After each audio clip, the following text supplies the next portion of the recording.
O livro de Gênesis. No primeiro vídeo, vimos como os capítulos de 1 a 11 definiram a história básica da Bíblia. Deus criou todas as coisas e fez os seres humanos à sua imagem para governar o mundo em seu nome. Os seres humanos escolheram o pecado e a rebelião, e o mundo ficou fora de controle num ciclo de violência e morte, levando à rebelião e à dispersão do povo na Babilônia. Então a grande questão é: o que Deus vai fazer para resgatar e redimir seu mundo?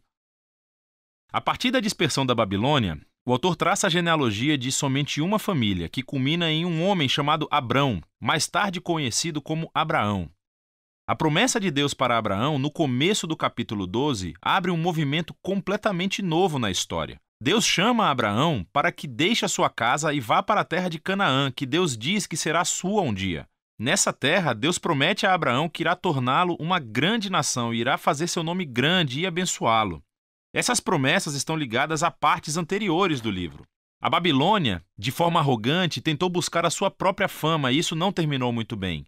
Mas Deus, em sua generosidade, vai dar um grande nome a esse cara sem nome, Abraão. A bênção de Deus para Abraão ecoa a bênção original que Deus deu ao mundo no início de tudo. Então a pergunta é: por que Deus abençoou Abraão e sua família? A última frase da promessa de Deus deixa isso claro: para que todas as famílias da terra encontrem a bênção de Deus por meio de você. Isso é um ponto-chave para entender todo o resto da história bíblica. O plano de Deus é salvar e abençoar o seu mundo rebelde por meio da família de Abraão. Por isso que todo o resto da história do Antigo Testamento se concentra somente nessa família, chamada o povo de Israel. Por isso que Israel mais tarde será chamado o reino dos sacerdotes do Monte Sinai. Deus quer usá-los para mostrar a todas as outras nações como Ele é. No fim, essa é a promessa realçada pelos profetas bíblicos e poetas que aparecem mais tarde, que dizem que o seu cumprimento virá por meio do rei messiânico de Israel, cujo mandato trará justiça e paz a todas as nações. Mas nesse ponto da história, nada disso está claro. Você tem que continuar lendo e ver como a promessa se desenvolve. O resto do livro concentra-se em Abraão e sua família. Primeiro no próprio Abraão, depois no seu filho Isaque, depois no seu filho Jacó e finalmente nos 12 filhos de Jacó. Essas histórias de cada geração são unidas por dois temas principais. Primeiro, cada geração da família de Abraão é marcada pelos mesmos erros. Eles continuam fazendo péssimas decisões que destroem as suas vidas e arriscam a promessa de Deus. Contudo, Deus permanece fiel a eles. Ele continua salvando-os dos seus próprios erros e reafirmando o seu compromisso de abençoá-los e abençoar as nações por meio deles, apesar de suas falhas. As histórias de Abraão. Deus tinha prometido a Abraão uma família enorme, mas em duas ocasiões diferentes ele teme por sua vida, porque outros homens se sentem atraídos pela sua esposa. E ele nega estar casado com ela, o que obviamente cria todo tipo de problemas. Não só isso, mas Abraão e sua esposa Sara não podem ter filhos. Então Sara planeja para que Abraão tome uma das suas servas, o que também cria todo tipo de problemas. Mas toda vez Deus livra Abraão. Nos capítulos 15 e 17, Deus chega a formalizar sua promessa para Abraão com um compromisso oficial, chamado de aliança. Essa é uma cena clássica. Deus convida Abraão para olhar o céu estrelado de noite e contar as estrelas. Ele diz que a sua família será numerosa do mesmo jeito.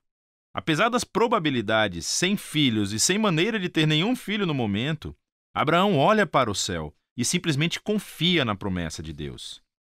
Deus responde por meio de uma aliança com Abraão, prometendo que ele se tornará pai de várias nações, que a bênção de Deus virá para o mundo inteiro. Deus pede que Abraão marque a sua família com o sinal da aliança, a circuncisão de todos os meninos da família. Esse símbolo serve para que eles lembrem que a prosperidade da sua família é uma dádiva de Deus. Abraão termina por ter muitos filhos e morre em idade bem avançada. As histórias de Jacó abordam esses temas de forma ainda mais dramática. A partir do seu nascimento, Jacó faz jus ao seu nome, que significa enganador. Ele engana seu irmão Esaú, tomando a sua herança e a sua bênção. E ele faz isso enganando seu velho pai, que estava cego e simplesmente vai embora. Ele tem 4 esposas, mas ama somente uma, Raquel. E isso cria muitas rivalidades na família. A única coisa que o humilha é ser enganado por seu tio Labão, que toma anos de sua vida. O jogo finalmente virou. Um Jacó humilhado regressa à sua terra natal. Em uma história muito estranha, Jacó acaba lutando com Deus e exige que Deus o abençoe. Algumas coisas nunca mudam, não é? Contudo, Deus honra a sua determinação e passa a bênção de Abraão para Jacó. Deus muda o nome de Jacó para Israel, que significa aquele que luta com Deus. É nessa última parte do livro, da história dos filhos de Jacó, que todos os temas convergem num ponto comum. Jacó ama o seu penúltimo filho, José, mais do que qualquer outro, e lhe dá um casaco especial. Os 10 filhos mais velhos passam a odiar José. Eles sequestram-no e planejam matá-lo. Mas em vez disso, eles decidem simplesmente vendê-lo como escravo para o Egito, onde ele termina na prisão. Isso é que é um fracasso de família. Mas Deus está com José. Ele planeja a liberdade de José da prisão e o faraó termina por colocar José na posição de vice-comandante de todo o Egito. José salva a nação do Egito durante um período de fome. Ele acaba salvando os seus irmãos e sua família de morrerem de fome. Mais uma vez podemos ver que a loucura e o pecado da família de Abraão encontram a fidelidade de Deus, que transforma a maldade dos irmãos em uma ocasião para salvar vidas. Isso é exatamente o que José diz perto do final do livro. Ele diz aos seus irmãos: "Vocês planejaram isso para o mal, mas Deus planejou para o bem, para salvar muitas vidas." Essas palavras são estrategicamente posicionadas no final do livro, porque resumem não apenas a história de José e dos seus irmãos, mas também o livro como um todo. De Gênesis 3 em diante, os humanos continuam agindo de maneira egoísta e fazendo o mal, mas esse Deus não vai abandonar o seu mundo e deixá-lo ser gerido por conta própria. Ele permanece fiel e determinado a abençoar as pessoas, apesar das suas falhas. Você pode ver isso especialmente na forma como aquela promessa misteriosa sobre o descendente da mulher se desenvolve durante o livro. Lembre-se de Gênesis 3. Deus prometeu que esse guerreiro ferido viria e destruiria a serpente e derrotaria o mal na sua fonte. O autor então conecta essa promessa diretamente à linhagem de Abraão. Essa é a parte sobre como Deus trará a sua bênção para as nações. De Abraão, a promessa é ligada a Judá, o quarto filho de Jacó, da seguinte maneira.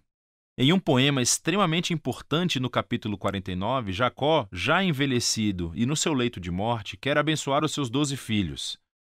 Quando chega a vez de Judá, Jacó prevê que Judá se tornará a tribo dos líderes reais de Israel. Um dia, um rei virá para comandar a obediência de todas as nações e cumprir a promessa de Deus de restaurar a bênção do jardim para todo o mundo. Depois disso, Jacó morre e depois José morre também. A família, ainda em expansão, permanece no Egito. O livro de Gênesis termina com todas essas esperanças e promessas futuras no ar, sem desenvolvê-las. Isso obriga você a virar a página para ver como tudo vai acabar. Por agora, esse foi o livro de Gênesis.